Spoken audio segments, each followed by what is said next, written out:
This is Dan Bolen, and I'm the host of the podcast, The Courage to Be Courageous, where people can come from all walks of life, all parts of the world, and listen to stories of people who have embraced their fear and used courage to get through it. And we've been having some fascinating stories in the last few weeks. Even though my podcast lends itself to the LGBTQ community, we found many who have responded to me are from the heterosexual allies and have found the podcast inspiring and helpful for them in their own life where they've had fear and they need courage to get through it.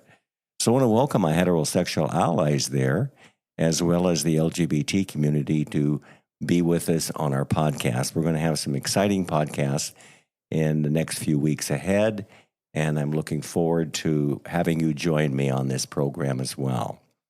And so we'll look forward to being able to spend some more time on, and as I mentioned before, anyone that would like to get a hold of me, that would like to either be on the podcast or have some ideas of what they would like to see on my podcast, contact me at my email, danbolen, DANBOLEN,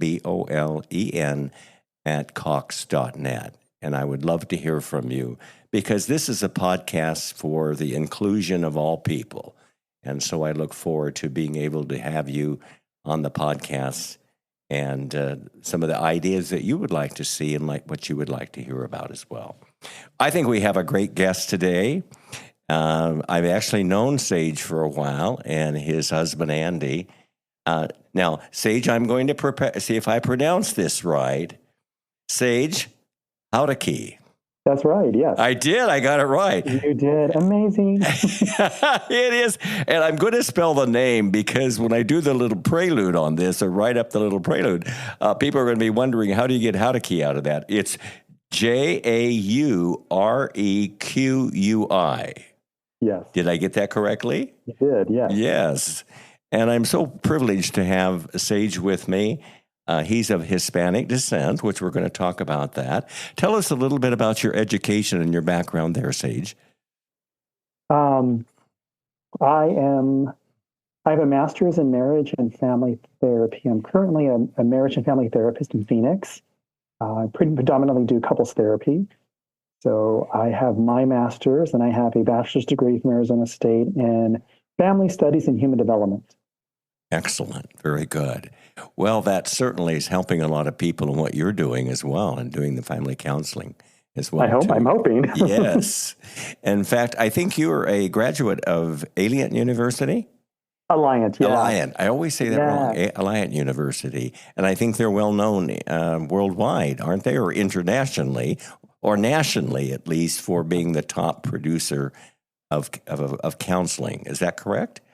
Yeah, I went to their California School of Professional Psychology, and so that's yes, excellent. Well, tell us a little bit about your life, how you grew up, what part of the country you lived in, and give us some insight as to the early years of Sage. Oh, before we start, happy birthday, Sage. Oh, thank you. It's Sage's birthday today. And I know he's 29 and holding, and I'm 39 and holding. So there's a 10-year difference of holding there. Happy birthday, Sage. I appreciate that. Okay, Thank you. have a great. I had to get that in there. It was my smiley when I did that. It made me smile when I did that. Okay, tell us a little bit about your history growing up. Well, I grew up in Arizona, so I lived in various parts of Arizona. I was born in Flagstaff. That's where my family is from, both my dad and my mom. I've lived in a small mining town outside of Phoenix called Kearney, Arizona. I lived in Mesa, Casa Grande, Phoenix. So yeah, that's pretty much in Conwood, Arizona. So you pretty much rounded the whole state. Yeah, I think, yes, pretty much, yes.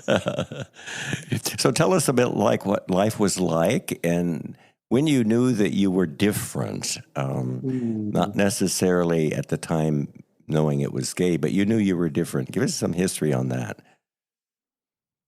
Oh, I think like many young, like many gay men, when they're young, I think there's this.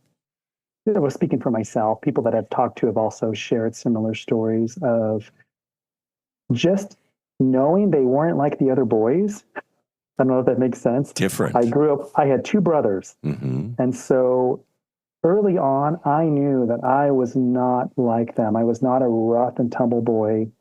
I was a lot more gentle, as my mom would say. I was very, very sensitive.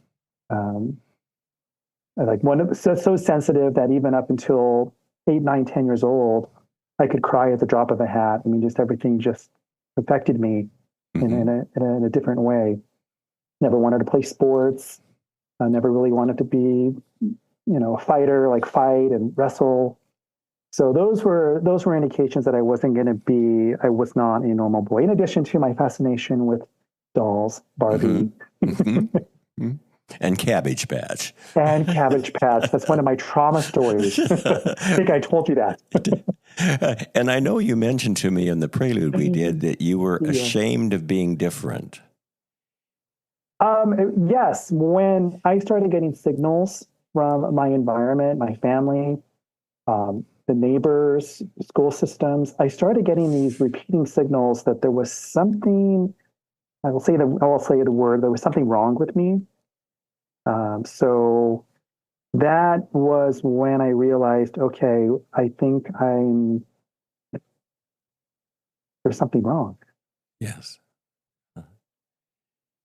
And you had to work through that, I'm sure. But tell us about the history of the Cabbage Patch doll. Oh my gosh. Okay, so um, I'm now 29, as we indicated. Yeah, yeah. Uh, I was a young boy when the Cabbage Patches came out. So I was like 5 years old, and this was in the early 80s. And I wanted a Cabbage Patch. And at that time, I wasn't really quite sure. I didn't really, in my mind, distinguish that as a boy or girl thing. I just knew I wanted one. So, long story short, they were pretty expensive. My mom saved up money and she got me one for, I want to say it was my 6th birthday. And so it's actually, I still have it. Of all the things from my childhood, it's the only thing that I still have is that Cabbage Patch. And one of the first indications that there was something wrong, I'll never forget, I had my little Cabbage Patch doll, so proud. His name was Leon. Okay. I had gone to a mall here in Phoenix from my small town. I lived in Casa Grande at the time, and I went to the mall in Phoenix, and I was with a neighborhood girl who I was close friends with. And we both had our Cabbage Patch dolls with us, and we were walking around Fiesta Mall. And I remember these two boys, like teenage boys, like honing in on me and coming to me and making comments about me playing with dolls. And they ridiculed me. I can't remember what they said. I just remember what it felt like. I remember where I was in the mall. I remember this feeling of shame and embarrassment just coming over my entire body, and just feeling at that moment there is something wrong with me. Yes. I think that was the first time, maybe you had mentioned it, that I thought maybe something was wrong, but maybe that was the first time I truly experienced shame. Yes. Yes. That's when that was all tied to my feminine side, my gentle nature. Mm-hmm. So, yeah. And you continued, though, to have dolls, right? I did. It was very secretive. Yes. So Okay. my mom indulged me. There were, if there was a doll that I wanted, and if it was within, the family budget, I would get a doll. I would get Barbies, babies. And my mom, I know she got a tremendous amount of heat from my family, especially her father, who was a very old school machismo Hispanic man. I mean, she fought and defended me. Um, he absolutely thought it was horrible that she would even consider buying dolls for me. And he would sell it to other people like I was just a sensitive boy and I was going to be a really great daddy someday. But that had to be hard, though, knowing that would be your grandfather, right? Oh, yeah. Yes. Would be that disappointed in you, and that had to add even more shame to your life. Oh, of course. There was all of the men in my life, uncles, my brothers, my dad, all of them. I absolutely knew without a doubt, they were all embarrassed to be related to me. Maybe there was some shame. Yeah.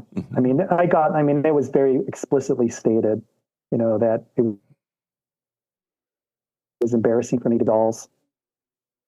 So I would say, Sage, that got you to even go deeper in hiding out.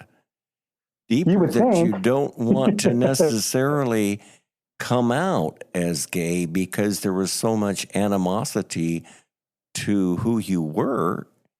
And did that make you go deeper with the shame and keep you from coming out as your authentic self at that time?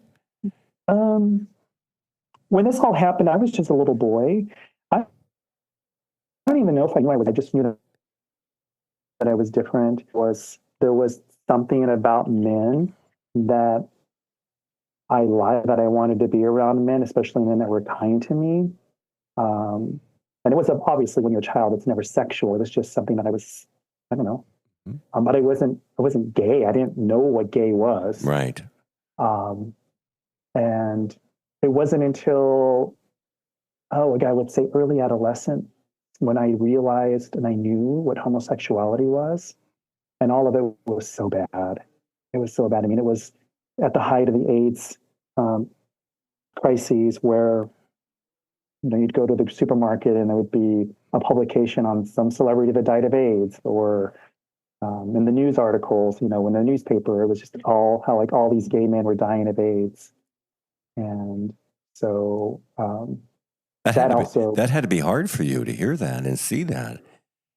Yeah. And there was no one, I knew when I came out, right before I came out, I knew that I was gay, but there was this other piece that, because it was never talked about in my mind, it was, if I came out as gay, I was going to die of AIDS.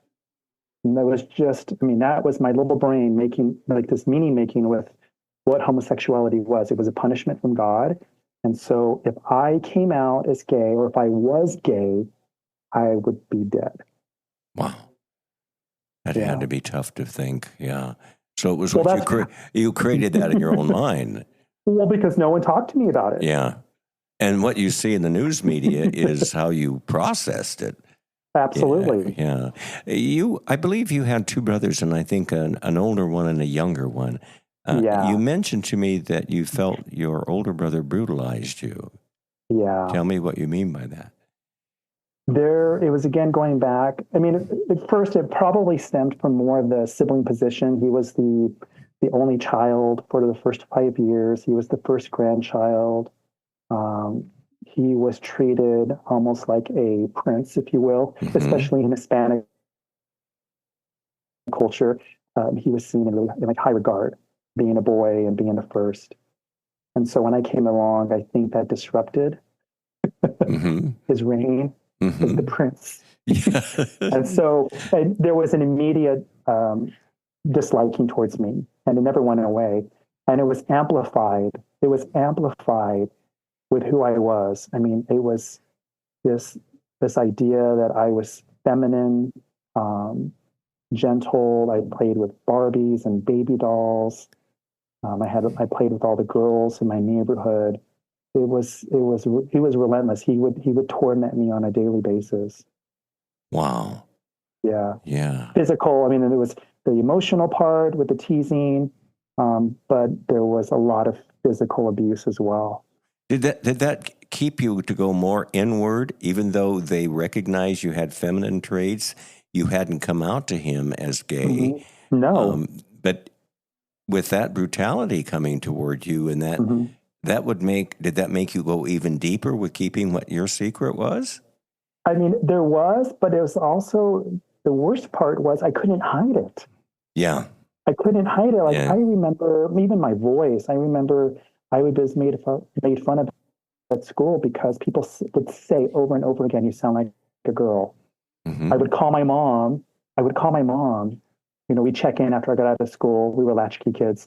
We'd have to call her when we got home from school to let her know we were okay. And I would call her place of employment, and they always thought I was her daughter. I'd say, "Loretta, your daughter's on the phone." And it just killed me. It killed me. Mm-hmm. Even to this day, I can't even hear my voice. Like I don't even know if I'll even listen to this podcast because. Oh, you have a great voice. You have a great voice. Yeah. Tell us how you came out to your mom. I think this is interesting. When you were. Well, yeah. Tell us the story on that. Well, I came out first to my therapist. And so that was where I was testing the waters. And I think it's important to note that when I came out, like I remember it was about 3 years before I came out to my mom when we were watching something on TV and they were talking about homosexuality. And I remember I turned over to my mom and I said, what would happen? What would you do if you had a gay child? And that was my way of testing the waters. And I remember she said, "I would hope they wouldn't be gay." And that was when I knew, like, oh, okay, this can't happen. I can't come out. Yes. So about a couple years later, I was having some difficulty in school with relationship with peers because I was bullied. So there was a lot of stuff that was coming up for me. My mom put me in therapy. And that is when I uttered the words, the first time ever that I said, "I'm gay." Like it came out of my body when I said it. Like I said, "I'm gay." How did the therapist respond? It was very uncomfortable for him. I remember he was trying to be affirming. He was really trying to hold space for me, but I think he wasn't. Maybe he was expecting it. I was just a teenager. I was 12, 13 or something like that, 12. And I remember he said, "Oh, well, I know a gay person." He knows a gay person. I know a gay person. Well, you've met two now. Right. And this is in Phoenix. It wasn't in a small town. It was in Phoenix. So that was when first, it came out of my nervous system. I actually gave it a voice. I talked about it. Like it actually came out. I said I was gay. That was the biggest piece was for me, just to give it a voice. Mm-hmm. And did you get some type of, obviously released, did you get some type, I finally said it, I finally admitted to somebody whom I authentically oh my God. are? Yeah. Yes. I can't even begin to tell you. It's this cathartic release of like a huge elephant, or I shouldn't say elephant, but like a monkey off my back. It felt like an elephant. Yes. But yes. It was like, oh, wow, I did it. I came out. Wow. Mm-hmm. And everything was different after that. Everything was different after that for me. What do you think? Let's talk about what was different for you. Why was that such a turning point for you? I think it was mostly able to, that was, when you talk about authenticity, that was an authentic part of myself that I didn't share, I never talked about. And there was so much shame. And so the fact that I said it to another person, I said it to a man, and he held space for it. He didn't know what to do with it, but I didn't feel any shame or embarrassment. Mm-hmm. And I remember, go ahead. No, go ahead. No, I did. I was going to say, I remember when I left, these calls that I have. I remember going down the stairs after I left his office. I went down the stairs from his office, and then I rode my bike over there. I went to therapy on my own. Yes. I rode my bike as I left from school. I would leave school on my bike to go to my therapist, and I would come back. And I remember riding my bike back to school, and wow, I can't believe I just did that. Like it was just, that was it. It was. That took courage on your part, Sage. Huge amount of courage. As a young person that you finally was able to admit to somebody who you were. That was in 1990. Yes, yeah. That was in 1989 or 1990 or something like that, yeah. Do you think that also gave you more confidence to eventually coming out to your mom?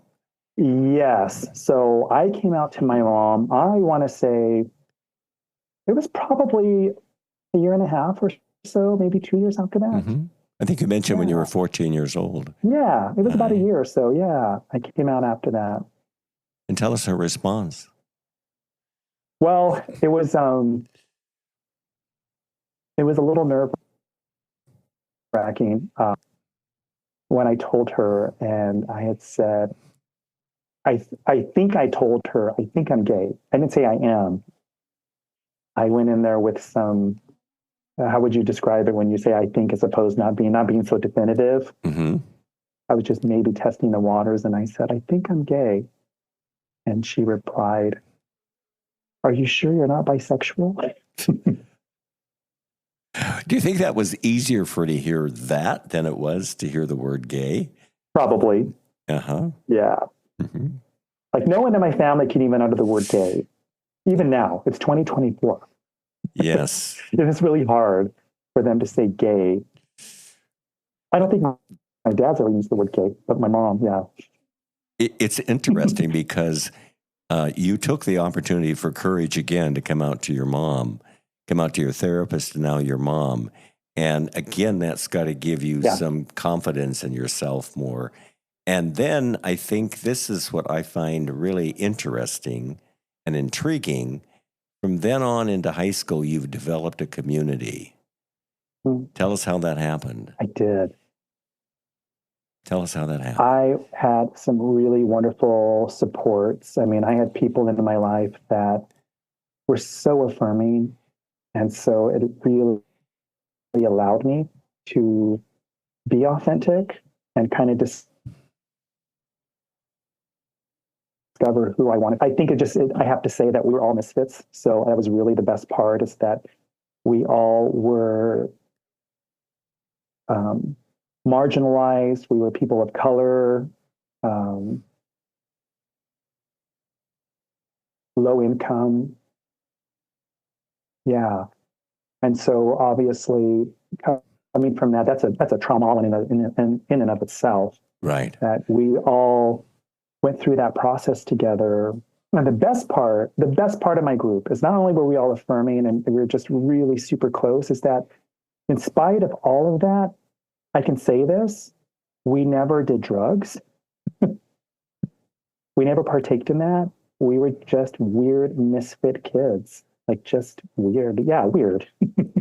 Wow. I love Gonzo from the Muppets. I relate to him the most. Well, and I think that's important of community, and I've talked about it on my podcast before. Mm-hmm. You know, in my generation, we didn't have a community. And when you were in your starting out in your generation, you didn't have a community. Oh, gosh, you had to process everything on your own. The only thing you can get information from is what's in the media and which is not good toward gay people at that time. Oh, it was AIDS. All it was AIDS. You're dying of AIDS. Absolutely. And so once you get a community who is your authentic communities where you can be yourself 100%, I think it gives you courage to be able to go forward and be your authentic self, because you're not the only one in the world that feels this way. At the time, we feel like we must be the only one. And it took courage only because at that time it was not safe, especially in the small towns. There were no allies. There were not people protecting us. We didn't have clubs. I had been bullied and I had been gay bashed. And I remember that it was almost, if like the schools, if they took care of it, it was kind of as a formality. It is like that they really didn't care, but they kind of had to do it as a formality to like bring someone in if there was bullying, but no one cared. And so that was the reality for us coming out at that time. I can't imagine what it was like for the kids in the 80s, for those that did come out in high school, but it was not safe. Do you think, when did the gay bashing occur? Was that in high school? No. So what's interesting is the only community I had was we would come to Phoenix, and there was a place in Central Phoenix called Preston's. and they had an after hours. And so the after hours, obviously there was no alcohol. And so there were a lot of kids that would go. It was supposed to be 18, but most of us, we were all young boys that would go. So the only people that were there would be the young kids or the people that liked young guys. So when the crowd would leave, we would kind of take over the bar. And so that's where I found a lot of my community and a lot of my support came from that club. And they're still friends today. Wow. People that I'm still really close to. Yeah, that's But amazing. I remember my first experience with gay bashing was I was there, and there was this guy that came in, and we were on the dance floor, and he was being very flirtatious. And so he was talking to me for almost like an hour. And he asked if I wanted to go outside with him. And I said, sure. So I left the club and I went around the bar, and I remember we were both sitting on the curb. We're sitting on the curb right outside the entrance. We were just talking, and I remember I leaned in to kiss him, and he went crazy. And he pushed me down, and he's like, I'm not a faggot. He goes, we're here to kick your ass. And another guy came out of the corner. Wow. Another guy came out of the corner. Good thing I was young. I was quick. I got up and I sprinted back into the bar, and I told the bouncer, there's some guys out there that are trying to beat me up. But both of them, there was a guy in the truck. There were a couple guys in the truck that came out, and they were all coming towards me. And these were fucking men. These were men that wanted to beat the crap out of me, and I was just a boy. That had been so traumatic for you. Things. Oh, it was. I mean, I still remember it. But in my, now I just think about how, what happens to these people that they would even want to do that to I consider myself at that time a 16-year-old, 15-year-old, child. Why? Who would do that? Who would do that? But yeah, it was very, very scary. And so because of that, I was hypervigilant, very, very hypervigilant with, the people. I was very trusting. I just assumed that everyone that went in there was gay. No, obviously you were able to push past that, and that was traumatic that you had to go through that. And I hear that, and I'm so sorry you had to.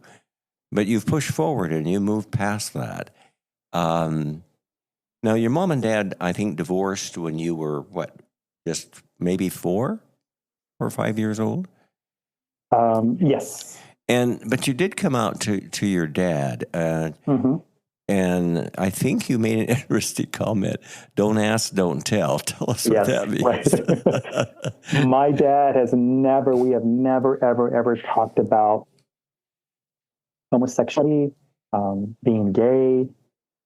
It's never, my dad is liberal. There's this liberal part of him. I mean, he's a Democrat. So, he's all about equality, but it's just something in him. He can't say the words gay. That's just not something he could ever do.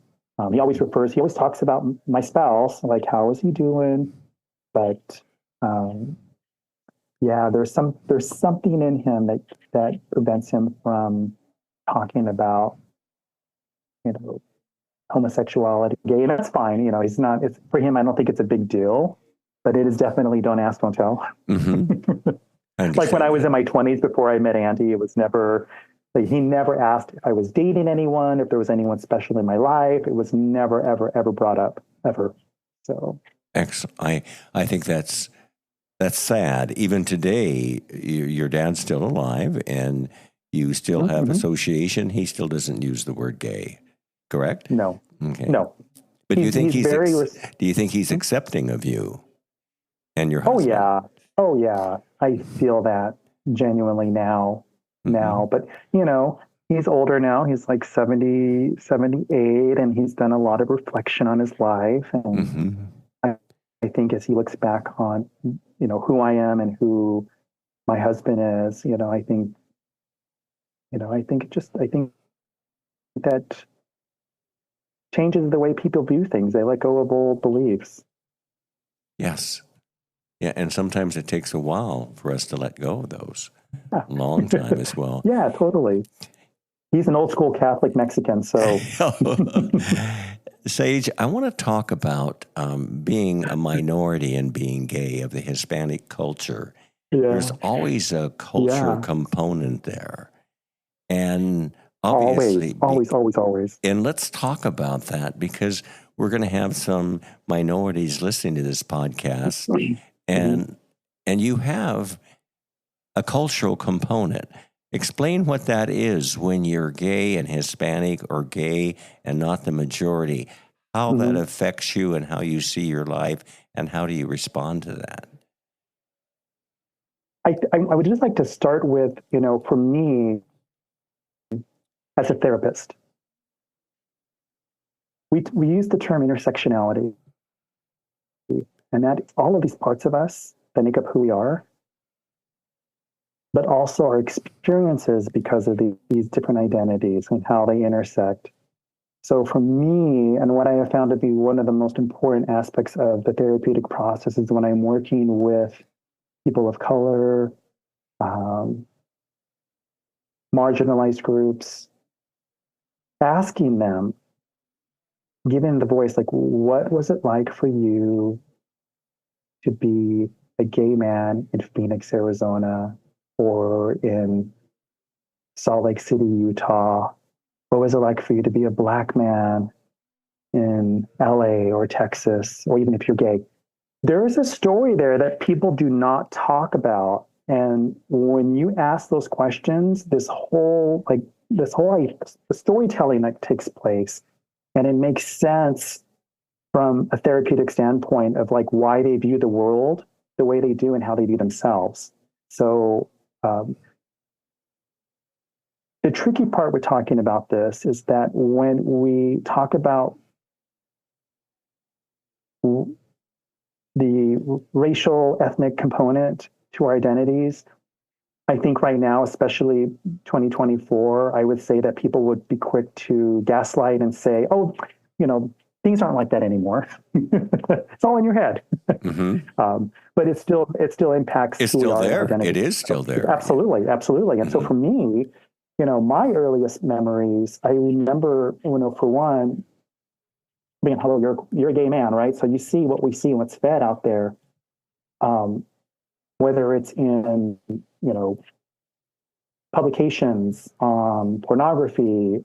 And even today, since you've been married to Andy, and Andy, of course, is a president of a university here, CEO, I guess you would call him. And even then, you've seen yourself, and you've been able to let some of it go, but you've even seen other comments that have marginalized you.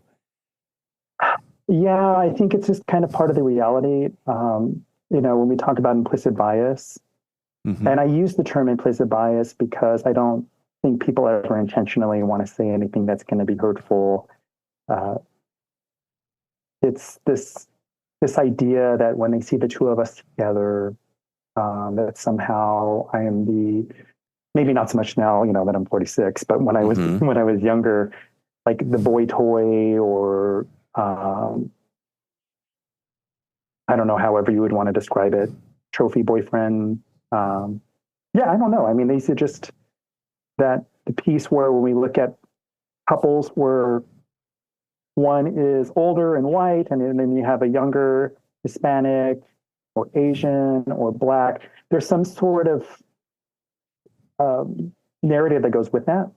Maybe it's related to power, fetish. I don't know. Well, it really is a form of prejudice. It really is a form of prejudice, totally. But I think again, it's implicit bias, meaning I don't think people realize, that's what we do. We look at things and we automatically try to do some meaning making immediately, and so we do this.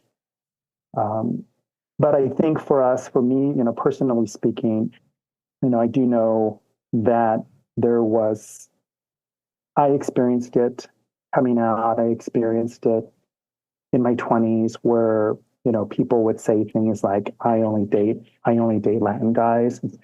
So Okay. Or on the other end of it, I don't date Hispanic guys, but you're not, you don't act Hispanic. You know, I've had that said to me, which really does a number on you. Like, who am I? Yes. Where do I fall in this community? And what are their intentions? But they don't define you. They don't define you. But they don't define you, but it does have you questioning, you know, who you are and what are their intentions. You gave me an example of one because you're very, you're laid back, you think things through before you comment. But someone made a comment to you that you finally spoke up. Tell us about that experience. Oh, it was, you know, at a bar, someone who was projecting, was calling me Consuela, was calling me Consuela in a big group. And, you know, this was not implicit bias. It was really him just being kind of a jerk. And of course, thinking it was funny, not realizing, I mean, maybe he did know it was offensive. I don't know, but had said it several times. And I had to say it. Don't call me that. Don't call me that. And of course, got gaslighted. You don't know how to take a joke. I'm only kidding. You know, be so sensitive. Like, well, how am I supposed to make sense of that? Yeah. How am I supposed to make sense of that? And then when everyone else is laughing, you know, it's just one of those moments where it's like this. I wonder if that's how he views me. And it's sad that he wasn't able to accept the responsibility what he was doing, but try to put it on you, Sage. That you were oversensitive. You were the one that was being offended. And that's called what I call passing the buck, you know, trying to get somebody. Right. Because maybe he was embarrassed or ashamed of what he says, but rather than own it, he just switched it about you, which is not a healthy thing to do. I want to share a thought here because one of the things, and the reason I wanted to have Sage on this podcast for so long, because he, like many of us we talked about, certain ones have been marginalized. And because of, in this particular case, because of being Hispanic or Black, there's other ones that are marginalized too. And there's going to be others that are listening that are going to be part of a marginalized society. What would you like your story and your life that someone can listen to? And we've listened to so many powerful things you've said. What would you like them from your story to take away? How they, if they're a part of a minority, how they can deal with it and move on, because you have done that and you've done it successfully. Give me some insight as how your story would help them. Oh, that is so tricky. I don't know. I think for me, I would hope that anyone who's listening to this and can relate, that their experiences are real. When you open up Instagram or TikTok or Facebook, and what you're seeing that represents the ideal of what a gay man and a gay man that people would find desirable for a partner is not the reality. If that makes sense. It makes sense. Totally. When I open Instagram and I'm looking at the people that are in my feed that are queer or gay, these beautiful white men, you know, as me, as a person of color, even someone who's older now, right? It's like, I am not that. And it's easy to believe and ask yourself, am I lovable? Will I be lovable? Will I be seen as worthy? And so I would hope that, if anything, just knowing that reality, that if you experience that, it is real, and you're not sensitive. You're not being overly sensitive. I think embrace your feelings and thoughts of how you feel, and deal with them, and let them, the grief or emotion, whether it come through, Yeah. And I think it's because when you try to defy what your feelings are, I think they get stronger for me. I have to really understand my feelings, what I'm feeling, what I'm going through, and then move forward with that as well. I think you and I talked about the importance of a community, and I think when you got into high school, community was so important for you. Do you have a community today, Sage, and tell us how that's made an impact in your life?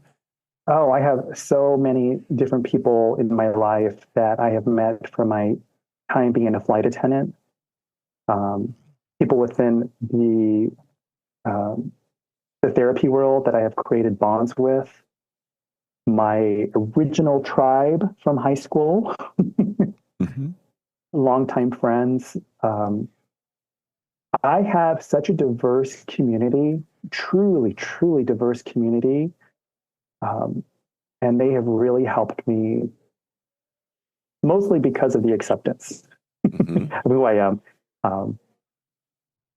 It's almost like when you talk about people who are going through something, and particularly I think about Alcoholics Anonymous or NA, what this really is about, it's not about going to meetings to be in recovery. What it is it's about a fellowship. Because if you've ever been in any of those meetings, it's never really been about doing there's no interventions. And I say that because I'm an attachment-based therapist. Everything I do is from an attachment perspective. That's what we do. We're wired to connect. We have to have a community to survive. Yes. We have to have people in our lives. And there are things that happens to us along the way where we become afraid to do that. My experiences could have happened with all the experiences I had within my own family system, within the communities that would have me very scared to want to make friends because the world was so unsafe. But at the end of the day, we still need to have that community. I think you made another point that I want to share with this idea of community, Sage. You said, know who you are, embrace who you are, and get in a community that supports who you are. I think that's such an important point. It was very impactful when you said that to me. Know who you are, embrace who you are, and find a community that supports you. But the identity piece, I think I told you my mom was part of this program in the town that we lived in called Restorative Justice. And they were a panel of community members that would come together. And instead of these kids, it was all adolescents. These kids would come to this panel, most of them being charged with delinquencies like graffiti and such. So it was a intervention before they went into the court system. And so oftentimes, these kids came from a lot of the same situations. They were all people of color, poverty, absentee parents. And so one of the things that stood out to me through that process was my mom was always advocating for people to find out who they were. So these kids would come in and she would ask them who they were. And they would say, I'm Mexican. My mom's Mexican. Okay, what do you know about your people? What do you know about your people? Beyond your parents. And then she would often give them homework. When you come back, I would love for you to come back and share with me the origins of your ancestors. Where did they come from? Who are they? What did they do? And what did they stand for? Because all we have, the context that we have is what we've been exposed to, So, but that's the piece I'm talking about. Know who you are. Well, and your mother is a fine demonstration of that. It causes them to go back and determine who they really, really are. Understand their community, because that's a part of who you are, is your authentic background, who you are, what your tribe was. I think that's really key as well, too. I think your mom had some real wisdom there, some very good wisdom there. Very wise woman. Yeah. Very, very wise. Yeah. Well, it's been such a pleasure having you on your birthday today. Thank you. This is special. And I want to thank you. You shared so many powerful things of the courage that you've showed, even at times when you had fear, and coming out to the counselor, coming out to your mom, even coming out to your dad. It took a lot of courage on your part. And there's going to be people from all walks of life that are going to be listening to this particularly I want to really zone in on those that are marginalized and are of a different nationality than all of us that are white. And I think your comments have been powerful, and comments have been very helpful. And I think it'll be healing to a lot of people, Sage. And I thank you so much for doing the podcast with me today. Yeah. Thank you. It's been Hopefully it's empowering for people. It will be empowering. I'm not a victim. I just wanted to share this. It's an empowering thing for us to know who we are and our experiences are real. Well, and I think knowing you and your husband, I think both of you are empowering for us. And I think both your stories are empowering for us. As many may know, I did Andy on a podcast probably close to 6-7 months ago, who has an incredible story. And both Andy and Sage are empowering. Thank you, Sage. It's been my pleasure to meet you, and especially on your birthday. Thank you. I appreciate you so much. Take care. Have a good one. Okay. Bye. Bye-bye.